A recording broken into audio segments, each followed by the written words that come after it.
It began in 1976 in Circleville, Ohio, a small town in Pickaway County, about 25 miles south of Columbus. Mary Gillespie was a school bus driver. She was married to a man named Ron, and they had 2 children. By most accounts, they were a normal family, living a normal life in a town where normal lives were the standard. The first letters arrived without warning. They were addressed to Mary. They accused her of having an affair with the local school superintendent, Gordon Massey.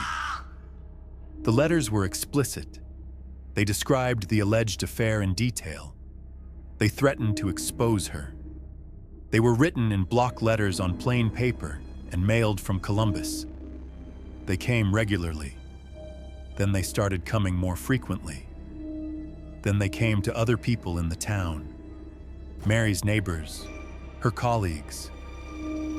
People she barely knew received letters about her. The letters had a tone that was more than accusatory. They were intimate in the way that obsession is intimate. Whoever was writing them was paying close attention to Mary Gillespie's life. She did not tell police immediately. She tried to ignore the letters. She tried to wait for whoever it was to stop. They did not stop. Then the letters began arriving for her husband, Ron. These ones were different. They were not just accusing, they were instructing. They told Ron what his wife had been doing. They told him in detail. They were designed to destroy a marriage. Ron Gillespie began drinking heavily after the letters started. He told people close to him that he was being pushed to his limit, that whoever was doing this was going to get someone killed. In August 1977, Ron Gillespie received a phone call. Witnesses later reported that he appeared agitated after the call. He got into his truck and drove away. He was found dead shortly afterward. His truck had hit a tree. The official ruling was accident, but the gun in his truck had been fired once. The explanation given was that the gun had discharged on impact. Investigators accepted this explanation. The death was ruled an accident. The letters did not stop. In 1976, before Ron's death, a suspect had emerged. A man named Paul Freshour, who was Mary Gillespie's brother-in-law and who had reportedly been upset about the alleged affair with Massey. His handwriting was compared to the letters. There were similarities, not definitive proof, but enough to bring him in for questioning. He denied everything. No charges were filed. Then something happened that should have ended the letters permanently. In 1983, 7 years after the letters began, someone sent Mary Gillespie a booby-trapped sign. It was nailed to a post along her route. It was designed so that if she tried to remove it, a gun attached to the back would fire. She tried to remove it. The gun fired. She survived because the shot missed. Investigators traced the construction of the device. The evidence pointed to Paul Freshour. He was arrested and charged not with the letters, but with the booby trap. He was tried, convicted, and sentenced to 7 to 25 years in prison. The letters stopped while Freshour was awaiting trial. Then, while Paul Freshour was in prison, the letters started again. They arrived for Mary Gillespie. They arrived for investigators. One arrived for a journalist who had covered the case for a television news program. It specifically referenced the fact that Freshour was in prison. It taunted investigators for blaming the wrong person.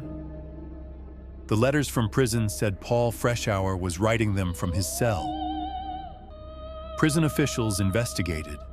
They concluded that it was not possible for him to have sent the letters from within the facility without assistance they could not detect. Paul Freshour was released from prison in 1994 after serving 11 years. He has never spoken publicly about the case. he has maintained his innocence regarding the letters. He died in 2012. The identity of the letter writer has never been confirmed beyond legal doubt. The letters stopped in the mid-1990s. Whether they stopped because the writer died, moved away, lost interest, or achieved whatever goal had kept them writing for 18 years is unknown. What is known is this: for nearly 2 decades, someone in or near Circleville, Ohio, wrote letters that destroyed a marriage, contributed to a man's death, nearly killed a woman, sent an innocent or guilty man to prison, and reached into the private lives of ordinary people with a knowledge and consistency that required both access and patience, and a quality of obsession that is difficult to comprehend. They mailed those letters each time from a Columbus mailbox, and then they went home, and they lived among the people they were tormenting. They ate in the same restaurants. They walked the same streets. They saw the damage their letters were doing, and they kept writing. And they were never, with complete certainty, identified. If Paul Freshour did not write those letters, the person who did is still out there, or died having never answered for what they spent 18 years doing. If he did write them, he took the reason for it to his grave. Mary Gillespie is still alive. She still lives in Ohio. She has spoken about the case publicly. She has said that she never fully understood why she was targeted, that the letters arrived out of nowhere and changed the shape of her entire life, that she still does not know with certainty who decided to spend 18 years destroying her. The Circleville post office still stands. The Columbus mailbox those letters passed through has probably been replaced multiple times. The paper has long since been cataloged and stored in evidence files that may never be fully resolved. Somewhere in those files is 18 years of cruelty written in block letters by someone who watched and waited and never stopped.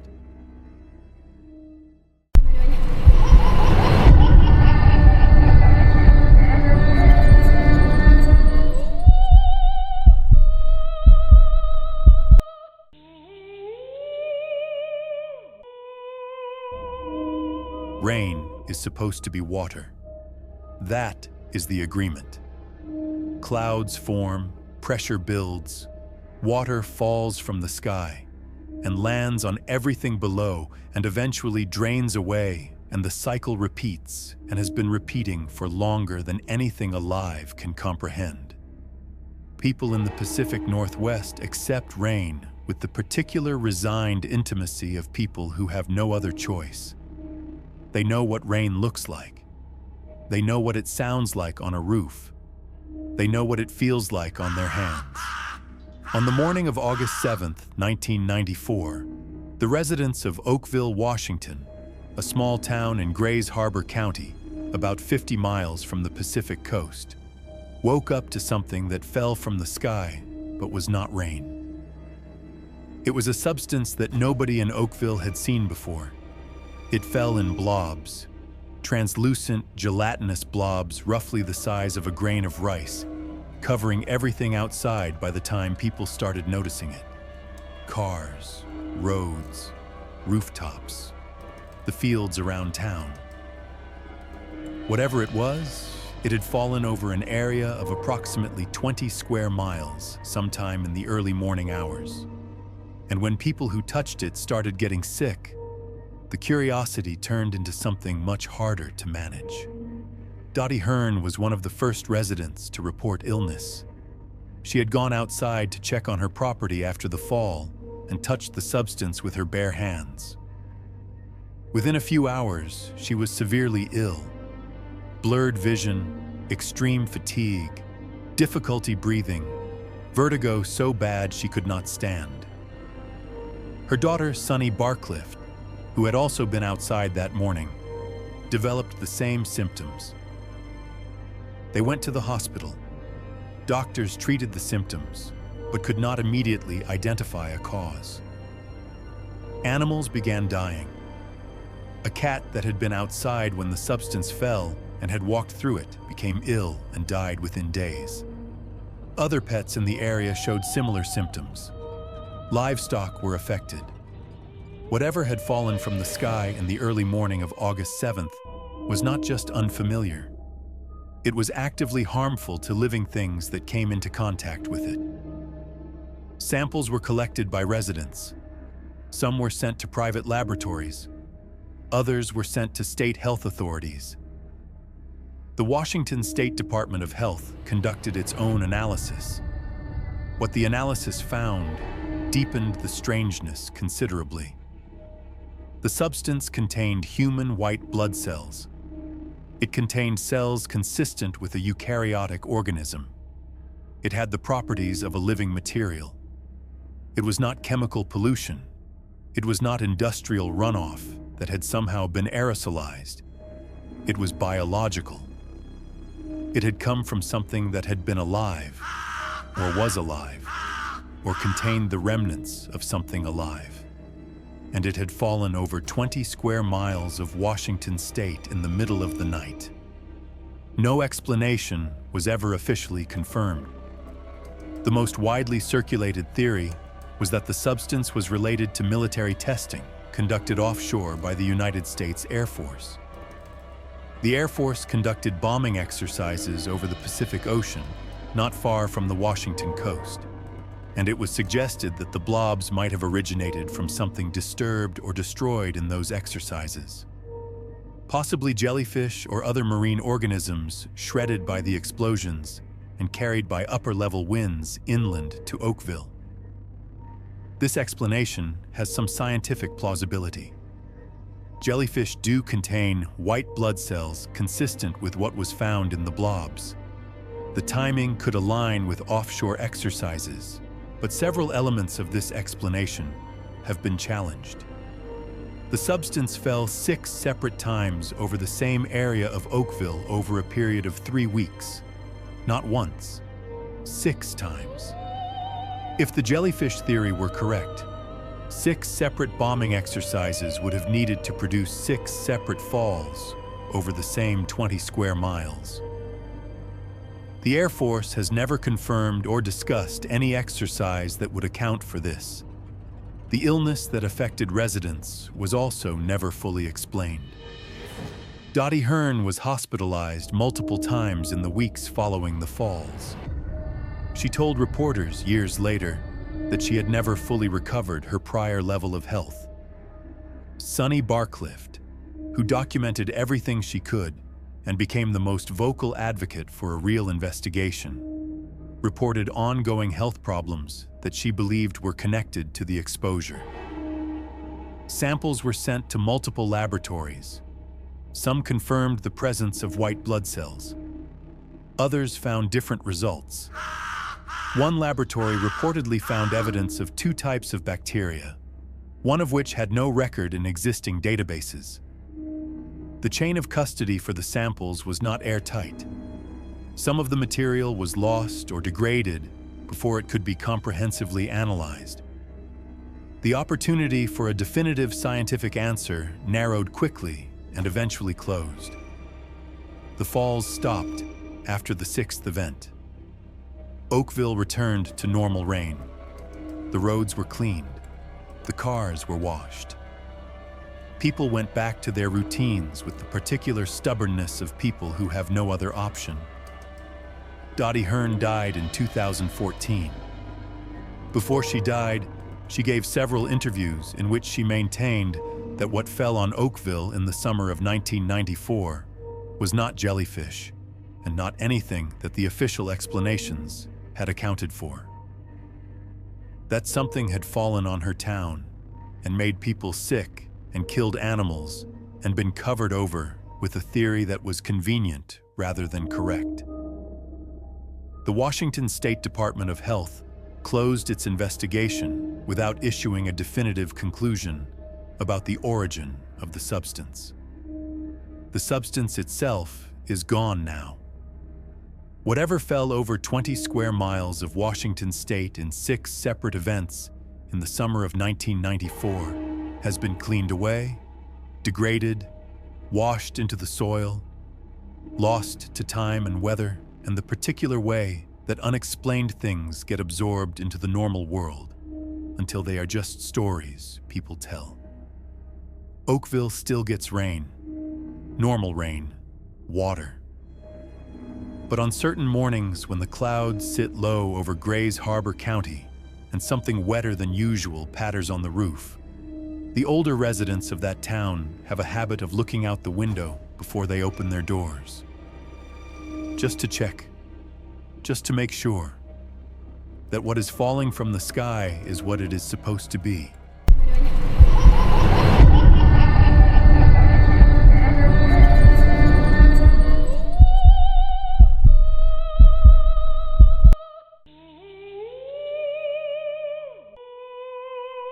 There is a silence that is different from not knowing.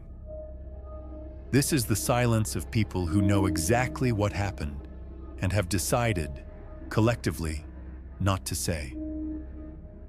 A town deciding together that the official version of events is not the version they are going to give. Skidmore, Missouri practiced this silence for decades. Some of its residents are still practicing it now. Ken McElroy was the town bully in a way that word does not fully capture. He had been the terror of Nodaway County for most of his adult life. Over a period of 2 decades, he was charged with crimes more than 24 times. Assault, arson, rape, theft, child molestation. He was accused of shooting a man named Ernest Bowenkamp in the throat over a dispute about a candy bar that Bowenkamp had accused McElroy's daughter of stealing from his grocery store. The charges were filed. The witnesses were intimidated. The charges were dropped, or the cases collapsed. Juries acquitted him. Witnesses recanted. People who had been certain of what they had seen suddenly became uncertain when McElroy or his associates were nearby. He had a way of making his presence felt after people spoke against him. Houses burned. Animals were killed. Children were followed home from school. Women who had made statements found men parked outside their homes at night. Nothing could be traced back to McElroy with the certainty required to put him in prison and keep him there. He had operated for 2 decades in the gap between what everyone knew and what anyone could prove. In the summer of 1981, the town of Skidmore reached the end of what it was willing to endure. McElroy had shot Bowenkamp, and despite this, Bowenkamp survived and McElroy was finally convicted of assault. He was awaiting sentencing. He showed up at the local tavern the morning of July 10th with his wife, Trina, and sat at the bar. The people of Skidmore had gathered in the town that morning for a meeting at the Legion Hall about what to do about McElroy. When word spread that he was at the tavern, the crowd migrated there. Between 30 and 60 residents of Skidmore gathered outside the D&G Tavern that morning. McElroy came out. He got into his truck. Shots were fired.